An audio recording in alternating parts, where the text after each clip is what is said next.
Lookism का chapter 596 बेहतर से भी बेहतरीन चैप्टर था, लेकिन ऑडियंस में से जो लोग एक सिंगल कैरेक्टर को हाइप अप होता हुआ देखना चाहते हैं उनको ये वाला चैप्टर उतना खास नहीं लगा। एंड कुछ लोगों का ये तक कहना है कि इसमें भी मोदी जी का हाथ है। वेल, ये वीडियो में इस चैप्टर के बारे में बारीक से बारीक डिटेल के साथ बात की जाएगी और साथ ही हम फ्यूचर प्रेडिक्शन भी करेंगे। सो चैप्टर का बेसिक प्लॉट ये था कि पहले तो डैनियल की फाइट होती है जियोलाडो के सब रीजन वाले किंग से और डैनियल उन सबको एक साथ कहता है कि आप यहाँ आ जाए। वेल, वो लोग आके चले भी जाते हैं। फिर किंग ऑफ जियोलाडो डैनियल से कहता है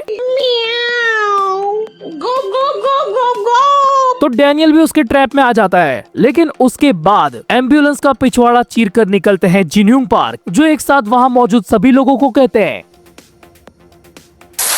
अब जिन भी लोगों को ऐसा लगता है कि डैनियल ने इस वाले चैप्टर के अंदर बहुत ही गंदा हगा है या फिर उसकी पाथ की कोई औकात ही नहीं है, तो ये बात कम्प्लीटली गलत है। हाँ, ये मैं मानता हूँ कि वो डिफीट हुआ है। अगर जेम्स ने चंगसू से ना कहा होता तो वो एक आध सलिया उसके मुंह में घुसाकर पीछे से भी निकाल सकता था। एंड अगर ये रॉड घुसाने वाली बकचोदी ना चलती तो वो किंग ऑफ जियोलाडो से भी अच्छी खासी फाइट करता। वैसे भी वो तो लड़ने को तैयार ही था, लेकिन उसके सामने वाला जो बंदा है उसके बारे में मैंने पिछली वीडियो में भी कहा था कि ये जहाँ पर भी जाता है अपना पूरा होमवर्क करके ही जाता है। चंगसू ने परफेक्ट टाइमिंग पर परफेक्ट मौके को पिक किया और तब जाकर वो डैनियल को एक जगह पर स्टक कर पाया। अब जो भी लोग डैनियल से डिसअपॉइंट है या फिर उसको निकम्मा समझ रहे हैं, मैं उन सारे फैंस को कहना चाहूंगा कि प्लीज इन चीजों को नोटिस करो कि इस चैप्टर में डैनियल ने टोटल 4 फर्स्ट जनरेशन के किंग्स को पेला है और इनमें से 3 किंग्स पर अपना पाथ यूज करके उनको वन शॉट किया है। एंड ये वाला फीट हमने आज तक लुकिज्म में किसी का भी नहीं देखा। अब उसके पाथ को हटा भी दो, तब भी उसने एक किंग को तो बिना मास्टरीज और बिना पाथ के हराया है। डैनियल बेचारा बस बैटल आईक्यू और थोड़ी बहुत एक्सपीरियंस की कमी की वजह से ही हारा है, तो उसको हम कम्प्लीटली फ्रॉड नहीं कह सकते।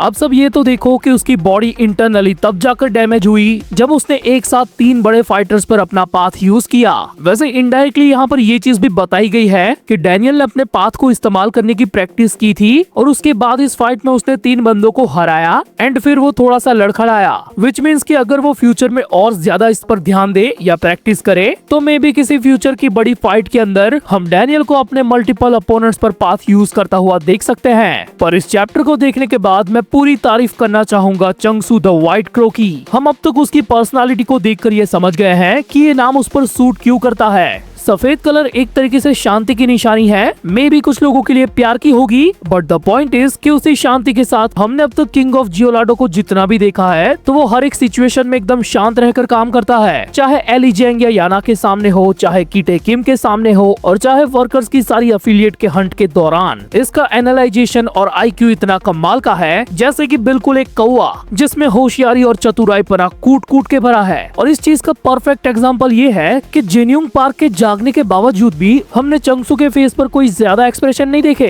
क्या पता वो जिन्यूंग पार्क के लिए भी एक अलग से प्लान बनाकर लाया हो, क्योंकि इसी चैप्टर के एंड में हमें पता चला कि वो दोनों भी एक दूसरे को पहले से जानते हैं। अब ये देखने के बाद मेरे दिमाग में सबसे पहला सवाल ये आया कि अगर चंगसू जिन्यूंग पार्क को भी जानता है तो आखिर वो सारी फोटोज देखने के बाद उसने टॉम ली के बारे में ही ये क्यों कहा कि लॉन्ग टाइम नो सी। जिन्यूंग पार्क भी उस फोटो में उसको काफी टाइम बाद ही दिखा होगा ना। ऐसा थोड़ी है कि हमारा मेडिकल जीनियस जियोलाडो में अपना एक प्राइवेट क्लिनिक चलाता है। सो इससे एक बात तो साफ है कि हमारे प्री जनरेशन के बुड्ढों की जियोलाडो के रीजन के साथ कुछ तो हिस्ट्री रही है। तो इस चीज की हाईली पॉसिबिलिटी है कि चंगसू की बैक स्टोरी के दौरान हमें प्री जनरेशन के पास्ट का कुछ हिस्सा भी दिखाया जाए। लेकिन यहाँ पर मैं अभी जिन्यूंग पार्क के बारे में डिटेल में बात करना चाहूंगा और साथ ही ये चीज भी बताऊंगा कि आखिर पीडीजे ने उसको जगाने का ये प्रोग्राम सेटअप करने में कितना ब्रिलियंटली चीजों को पोर्ट्रे किया है। भाई लिटरली जिन्यूंग पार्क 100 या 110 चैप्टर के बाद हमें परफेक्ट कंडीशन में दिखा है। और उससे पहले डिटेल्स देखो तुम, जब डैनियल इस चंडाल चौकड़ी के सामने था हम तब भी देख सकते हैं कि उस एम्बुलेंस का दरवाजा खुला है पर हमें अंदर का नजारा दिखाया नहीं जाता।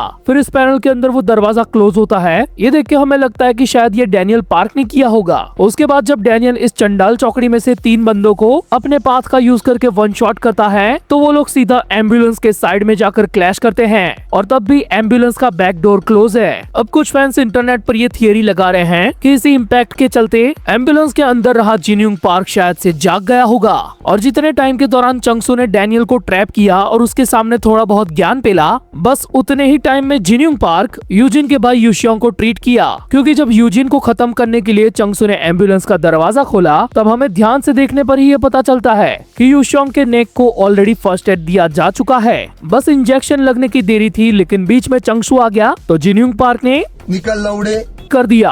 अब इस मोमेंट पर आप टेबल टर्निंग सिचुएशंस देखो। ये किड्स किलर चाहता तो डैनियल को भी यहाँ पर निपटा सकता था, लेकिन वो उसे नहीं मार पाया due to James Lee's order और हम सबके सार्वजनिक मामा जिनयूंग पार्क। एक टाइम पर डैनियल की सेकंड बॉडी को टॉर्चर किया करते थे, लेकिन अभी वो अपने असली भांजे को बचाएंगे उसी टॉर्चर वाली सिचुएशन से।